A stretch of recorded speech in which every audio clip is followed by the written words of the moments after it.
ശമൂവേലിന്റെ 1-ാം പുസ്തകം 24-ാം അധ്യായം. ശൗൽ ഫെലിസ്ത്യരെ ഓടിച്ചു കളഞ്ഞിട്ട് മടങ്ങി വന്നപ്പോൾ ദാവീദ് ഏൻഗദി മരുഭൂമിയിലുണ്ടെന്ന് അവൻ അറിവ് കിട്ടി. അപ്പോൾ ശൗൽ എല്ലാ ഇസ്രയേലിൽ നിന്നും തിരഞ്ഞെടുത്തിരുന്ന 3000 പേരെ കൂട്ടിക്കൊണ്ട് ദാവീദിനെയും അവന്റെ ആളുകളെയും തിരയുവാൻ കാട്ടാട്ടിൻ പാറകളിൽ ചെന്നു. അവൻ വഴിയരികെയുള്ള ആട്ടിൻ തൊഴുത്തിങ്കൽ എത്തി. അവിടെ ഒരു ഗുഹയുണ്ടായിരുന്നു. ശൗൽ കാൽമടക്കിന് അതിൽ കടന്നു. എന്നാൽ ദാവീദും അവന്റെ ആളുകളും ഗുഹയുടെ ഉള്ളിൽ പാർത്തിരുന്നു. ദാവീദിന്റെ ആളുകൾ അവനോട്, ഞാൻ നിന്റെ ശത്രുവിനെ നിന്റെ കയ്യിൽ ഏൽപ്പിക്കും, നിനക്ക് ബോധിച്ചതുപോലെ അവനോട് ചെയ്യാം എന്ന് യഹോവ നിന്നോട് അരുളി ചെയ്ത ദിവസം ഇതാ എന്ന് പറഞ്ഞു. അപ്പോൾ ദാവീദ് എഴുന്നേറ്റ് ശൗലിന്റെ മേലങ്കിയുടെ അറ്റം പതുക്കെ മുറിച്ചെടുത്തു. ശൗലിന്റെ വസ്ത്രാഗ്രം മുറിച്ചു കളഞ്ഞതുകൊണ്ട് പിന്നത്തേതിൽ ദാവീദിന് മനസ്സാക്ഷി കുത്തി തുടങ്ങി. അവൻ തന്റെ ആളുകളോട്, യഹോവയുടെ അഭിഷിക്തനായ എൻ്റെ യജമാനന്റെ നേരെ കൈയെടുക്കുന്നതായി ഈ കാര്യം ചെയ്യുവാൻ യഹോവ എനിക്ക് ഇടവരുത്തരുതേ. അവൻ യഹോവയുടെ അഭിഷിക്തനല്ലോ എന്ന് പറഞ്ഞു. ഇങ്ങനെ ദാവീദ് തൻ്റെ ആളുകളെ ശാസിച്ച് അമർത്തി. ശൗലിനെ ദ്രോഹിപ്പാൻ അവരെ അനുവദിച്ചതുമില്ല. ശൗൽ ഗുഹയിൽ നിന്ന് എഴുന്നേറ്റ് തൻ്റെ വഴിക്ക് പോയി. ദാവീദും എഴുന്നേറ്റ് ഗുഹയിൽ നിന്ന് പുറത്തിറങ്ങി ശൗലിനോട്, എൻ്റെ യജമാനായ രാജാവേ എന്ന് വിളിച്ചു പറഞ്ഞു. ശൗൽ തിരിഞ്ഞു നോക്കിയപ്പോൾ ദാവീദ് സാഷ്ടാംഗം വീണ് നമസ്കരിച്ചു. ദാവീദ് ശൗലിനോട് പറഞ്ഞതെന്തെന്നാൽ, ദാവീദ് നിനക്ക് ദോഷം വിചാരിക്കുന്നു എന്ന് പറയുന്നവരുടെ വാക്ക് നീ കേൾക്കുന്നത് എന്ത്? യഹോവ ഇന്ന് ഗുഹയിൽ വെച്ച് നിന്നെ എൻ്റെ കയ്യിൽ ഏൽപ്പിച്ചിരുന്നു എന്ന് നിന്റെ കണ്ണാലെ കാണുന്നുവല്ലോ. നിന്നെ കൊല്ലുവാൻ ചിലർ പറഞ്ഞെങ്കിലും ഞാൻ ചെയ്തില്ല. എൻ്റെ യജമാനൻ്റെ നേരെ ഞാൻ കൈയെടുക്കുകയില്ല. അവൻ യഹോവയുടെ അഭിഷിക്തനല്ലോ എന്ന് ഞാൻ പറഞ്ഞു. എൻ്റെ പിതാവേ, എൻ്റെ കയ്യിൽ നിന്റെ മേലങ്കിയുടെ അറ്റം ഇതാ കാണുക. നിന്റെ മേലങ്കിയുടെ അറ്റം ഞാൻ മുറിക്കുകയും നിന്നെ കൊല്ലാതിരിക്കുകയും ചെയ്തതിനാൽ എൻ്റെ കയ്യിൽ ദോഷവും ദ്രോഹവുമില്ല. ഞാൻ നിന്നോട് പാപം ചെയ്തിട്ടുമില്ല എന്ന് കണ്ടറിഞ്ഞുകൊള്ളുക. നീയോ എനിക്ക് പ്രാണഹാനി വരുത്തുവാൻ തേടി നടക്കുന്നു. യഹോവ എനിക്കും നിനക്കും മധ്യേ ന്യായം വിധിക്കട്ടെ. യഹോവ എനിക്ക് വേണ്ടി നിന്നോട് പ്രതികാരം ചെയ്യട്ടെ. എന്നാൽ എൻ്റെ കൈ നിന്റെ മേൽ വീഴുകയില്ല. ദുഷ്ടത ദുഷ്ടനിൽ നിന്ന് പുറപ്പെടുന്നു എന്നല്ലോ പഴഞ്ചൊല്ല് പറയുന്നത്. എന്നാൽ എൻ്റെ കൈ നിന്റെ മേൽ വീഴുകയില്ല. ആരെ തേടിയാകുന്നു ഇസ്രായേൽ രാജാവ് പുറപ്പെട്ടിരിക്കുന്നത്? ആരെയാകുന്നു പിന്തുടരുന്നത്? ഒരു ചത്ത നായയെ, ഒരു ചെള്ളിനെയല്ലയോ? ആകയാൽ യഹോവ ന്യായാധിപനായി എനിക്ക് നിനക്കും മധ്യേ ന്യായം വിധിക്കുകയും എൻ്റെ കാര്യം നോക്കി വ്യവഹരിച്ച് എന്നെ നിന്റെ കയ്യിൽ നിന്ന് വിടുവിക്കുകയും ചെയ്യുമാറാകട്ടെ. ദാവീദ് ശൗലിനോട് ഈ വാക്കുകൾ സംസാരിച്ചു തീർന്ന ശേഷം ശൗൽ, എൻ്റെ മകനെ ദാവീദേ, ഇത് നിന്റെ ശബ്ദമോ എന്ന് ചോദിച്ച് പൊട്ടിക്കരഞ്ഞു. പിന്നെ അവൻ ദാവീദിനോട് പറഞ്ഞത്, നീ എന്നേക്കാൾ നീതിമാൻ. ഞാൻ നിനക്ക് തിന്മ ചെയ്തതിന് നീ എനിക്ക് നന്മ പകരം ചെയ്തിരിക്കുന്നു. യഹോവ എന്നെ നിന്റെ കയ്യിൽ ഏൽപ്പിച്ചാറയും നീ എന്നെ കൊല്ലാതെ വിട്ടതിനാൽ നീ എനിക്ക് ഗുണം ചെയ്തതായി ഇന്ന് കാണിച്ചിരിക്കുന്നു. ശത്രുവിനെ കണ്ടുകിട്ടിയാൽ ആരെങ്കിലും അവനെ വെറുതെ വിട്ടയക്കുമോ? നീ ഇന്ന് എനിക്ക് ചെയ്തതിന് യഹോവ നിനക്ക് നന്മ പകരം ചെയ്യട്ടെ. എന്നാൽ നീ രാജാവാകും, ഇസ്രായേൽ രാജ്യത്ത് നിന്റെ കയ്യിൽ സ്ഥിരമാകും എന്ന് ഞാൻ അറിയുന്നു. ആകയാൽ നീ എൻ്റെ ശേഷം എൻ്റെ സന്തതിയെ നിർമൂലമാക്കി എൻ്റെ പേർ എൻ്റെ പിതൃഭവനത്തിൽ നിന്നും മായ്ച്ചു കളയുകയില്ല എന്ന് യഹോവയുടെ നാമത്തിൽ ഇപ്പോൾ എന്നോട് സത്യം ചെയ്യണം. അങ്ങനെ ദാവീദ് ശൗലിനോട് സത്യം ചെയ്തു. ശൗൽ അരമനയിലേക്ക് പോയി. ദാവീദും അവൻ്റെ ആളുകളും ദുർഗത്തിലേക്കും പോയി. യെശയ്യാവിന്റെ പുസ്തകം 19-ാം അധ്യായം. മിസ്രയീമിനെ കുറിച്ചുള്ള പ്രവാചകം. യഹോവ വേഗതയുള്ളൊരു മേഘത്തെ വാഹനമാക്കി മിസ്രയീമിലേക്ക് വരുന്നു. അപ്പോൾ മിസ്രയീമിലെ മിഥ്യാമൂർത്തികൾ അവൻ്റെ സന്നിധിയിങ്കൽ നടുങ്ങുകയും മിസ്രയീമിലെ ഹൃദയം അതിൻ്റെ ഉള്ളിൽ ഉരുകുകയും ചെയ്യും. ഞാൻ മിസ്രയീമ്യരോട് കലഹിപ്പിക്കും. അവർ ഓരോരുത്തൻ താന്താൻ്റെ സഹോദരനോടും ഓരോരുത്തൻ താന്താൻ്റെ കൂട്ടുകാരനോടും പട്ടണത്തോടും രാജ്യത്തോടും യുദ്ധം ചെയ്യും. മിസ്രയീമിൻ്റെ ചൈതന്യം അതിൻ്റെ ഉള്ളിൽ ഒഴിഞ്ഞുപോകും. ഞാൻ അതിൻ്റെ ആലോചനയെ നശിപ്പിക്കും. അപ്പോൾ അവർ മിഥ്യാമൂർത്തികളോടും മന്ത്രവാദികളോടും വെളിച്ചുപാടന്മാരോടും ലക്ഷണം പറയുന്നവരോടും അരുളപ്പാട് ചോദിക്കും. ഞാൻ മിസ്രയീമ്യരെ ഒരു ക്രൂര യജമാനന്റെ കയ്യിൽ ഏൽപ്പിക്കും. ഉഗ്രനായ ഒരു രാജാവ് അവരെ ഭരിക്കും എന്ന് സൈന്യങ്ങളുടെ യഹോവയായ കർത്താവ് അരുളി ചെയ്യുന്നു. സമുദ്രത്തിൽ വെള്ളമില്ലാതെയാകും. നദി വറ്റി ഉണങ്ങിപ്പോകും. നദികൾക്ക് നാറ്റം പിടിക്കും. മിസ്രയീമിലെ തോടുകൾ വറ്റി ഉണങ്ങും. ഞാങ്ങണയും വേഴമ്പും വാടിപ്പോകും. നദിക്കരികെയും നദീതീരത്തുമുള്ള പുൽപ്പുറങ്ങളും നദീതീരത്ത് വിതച്ചതൊക്കെയും ഉണങ്ങി പറന്ന് ഇല്ലാതെ പോകും. മീൻ പിടിപ്പിക്കുന്നവർ വിലപിക്കും, നദിയിൽ ചൂണ്ടലിടുന്നവരൊക്കെയും ദുഃഖിക്കും, വെള്ളത്തിൽ വല വീശുന്നവർ വിഷാദിക്കും. ചീകി വെടിപ്പാക്കിയ ചണം കൊണ്ട് വേല ചെയ്യുന്നവരും വെള്ളത്തുണി നെയ്യുന്നവരും ലജ്ജിച്ചു പോകും. രാജ്യത്തിന്റെ തൂണുകളായിരിക്കുന്നവർ തകർന്നു പോകും. കൂലി വേലക്കാർ മനോവ്യസനത്തോടെയിരിക്കും. സോവനിലെ പ്രഭുക്കന്മാർ കേവലം ഭോഷന്മാരത്രേ.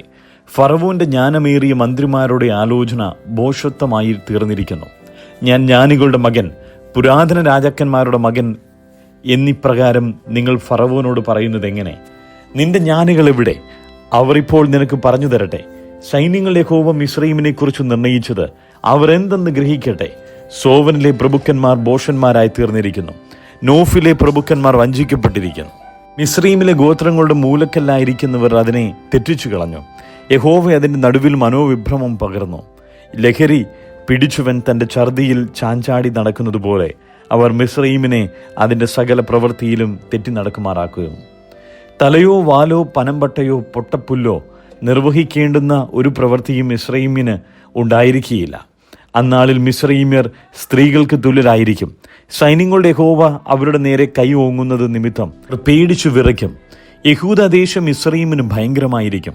അതിന്റെ പേര് പറഞ്ഞു കേൾക്കുന്നവരൊക്കെയും സൈന്യങ്ങളുടെ യഹോവ അതിന് വിരോധമായി നിർണയിച്ച നിർണയ നിമിത്തം ഭയപ്പെടും. അന്നാളിൽ മിസ്രയീം ദേശത്തുള്ള 5 പട്ടണങ്ങൾ കനാൻ ഭാഷ സംസാരിച്ച് സൈന്യങ്ങളുടെ യഹോവയുടെ സത്യം ചെയ്യും. ഒന്നിന് സൂര്യനഗരം ഈർ ഹഹേരേസ് എന്നു പേർ വിളിക്കപ്പെടും.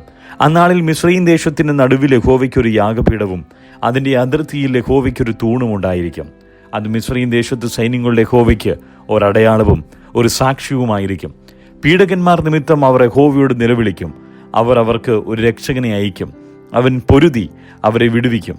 അങ്ങനെ യഹോവ മിസ്രയീമിനെ തന്നെ വെളിപ്പെടുത്തുകയും മിസ്രയീമ്യർ അന്ന് യഹോവയെ അറിഞ്ഞ് യാഗവും വഴിപാടും കഴിക്കുകയും യഹോവയ്ക്കൊരു നേർച്ച നേർന്ന് അതിനെ നിവർത്തിക്കുകയും ചെയ്യും. യഹോവ മിസ്രയീമിനെ അടിക്കും. അടിച്ചിട്ട് അവൻ വീണ്ടും അവരെ സൗഖ്യമാക്കും. അവർ യഹോവയെങ്കിലേക്ക് തിരികെയും അവൻ അവരുടെ പ്രാർത്ഥന കേട്ട് അവരെ സൗഖ്യമാക്കുകയും ചെയ്യും.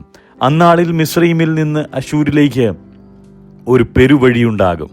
അശൂര്യർ മിസ്രയീമിലേക്കും മിസ്രയീമ്യർ അശൂരിലേക്കും ചെല്ലും. മിസ്രയീമ്യർ അശൂര്യരോടുകൂടെ ആരാധന കഴിക്കും. അന്നാളിൽ ഇസ്രയേൽ ഭൂമിയുടെ മധ്യേ ഒരു അനുഗ്രഹമായി മിസ്രയീമിനോടും അശൂരിനോടും കൂടെ മൂന്നാമതായിരിക്കും. സൈന്യങ്ങളുടെ യഹോവ അവരെ അനുഗ്രഹിച്ചു.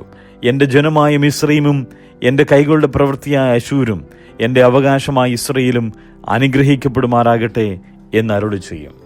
തെസ്സലോനിക്കർക്ക് എഴുതിയ 1 ലേഖനം 3 അധ്യായം. ആകയാൽ സഹിച്ചുകൂടാഞ്ഞിട്ട് ഞങ്ങൾ അഥേനയിൽ തനിച്ച് ഇരിക്കേണ്ടി വന്നാലും വേണ്ടതില്ല എന്ന് വെച്ച് ഈ കഷ്ടങ്ങളിൽ ആരും കുലുങ്ങി പോകാതിരിക്കേണ്ടതിന് നിങ്ങളെ സ്ഥിരപ്പെടുത്തുവാനും നിങ്ങളുടെ വിശ്വാസം സംബന്ധിച്ച് നിങ്ങളെ പ്രബോധിപ്പിക്കുവാനുമായിട്ട് നമ്മുടെ സഹോദരനും ക്രിസ്തുവിന്റെ സുവിശേഷ ഘോഷണത്തിൽ ദൈവത്തിന്റെ ശുശ്രൂഷകനുമായ തിമോഥിയോസിനെ അയച്ചു.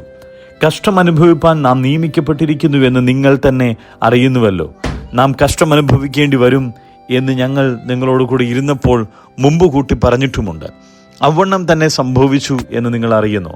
ഇത് നിമിത്തം എനിക്കൊട്ടും സഹിച്ചുകൂടാഞ്ഞിട്ട് പരീക്ഷകൻ നിങ്ങളെ പരീക്ഷിച്ചുവോ, ഞങ്ങളുടെ പ്രയത്നം വെറുതെയായി പോയോ എന്ന് ഭയപ്പെട്ട് ഞാൻ നിങ്ങളുടെ വിശ്വാസത്തിൻ്റെ വസ്തുത അറിയേണ്ടതിന് ആളയച്ചു. ഇപ്പോഴോ തിമോഥിയോസ് നിങ്ങളുടെ അടുക്കൽ നിന്ന് വന്ന് നിങ്ങളുടെ വിശ്വാസത്തെയും സ്നേഹത്തെയും പറ്റിയും ഞങ്ങൾ നിങ്ങളെ കാണുവാൻ വാഞ്ചിക്കുന്നത് പോലെ നിങ്ങൾ ഞങ്ങളെയും കാണുവാൻ വാഞ്ചിച്ചതുകൊണ്ട് ഞങ്ങളെക്കുറിച്ച് നിങ്ങൾക്കെപ്പോഴും നല്ല ഓർമ്മയുണ്ട് എന്നും ഞങ്ങളോട് സദ്വർത്തമാനം അറിയിച്ച കാരണത്താൽ സഹോദരന്മാരെ, ഞങ്ങളുടെ സകല കഷ്ടതയിലും സങ്കടത്തിലും നിങ്ങളുടെ വിശ്വാസം ഹേതുവായി ഞങ്ങൾ നിങ്ങളെക്കുറിച്ച് ആശ്വാസം പ്രാപിച്ചു. നിങ്ങൾ കർത്താവിൽ നിലനിൽക്കുന്നു എന്നറിഞ്ഞ് ഞങ്ങൾ വീണ്ടും ജീവിക്കുന്നു. നമ്മുടെ ദൈവത്തിൻ്റെ സന്നിധിയിൽ നിങ്ങളെ ചൊല്ലി ഞങ്ങൾ സന്തോഷിക്കുന്നു.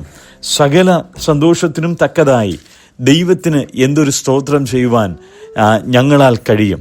ഇനി നിങ്ങളുടെ മുഖം കാണുവാനും നിങ്ങളുടെ വിശ്വാസത്തിൻ്റെ കുറവ് തീർപ്പാനുമായി ഞങ്ങൾ രാവും പകലും വളരെ താല്പര്യത്തോടുകൂടെ പ്രാർത്ഥിച്ചു പോരുന്നു. നമ്മുടെ ദൈവവും പിതാവുമായവൻ നമ്മുടെ കർത്താവായ യേശുവും ഞങ്ങൾ നിങ്ങളുടെ അടുക്കൽ വരുവാൻ വഴി നിരത്തി തരുമാറാകട്ടെ.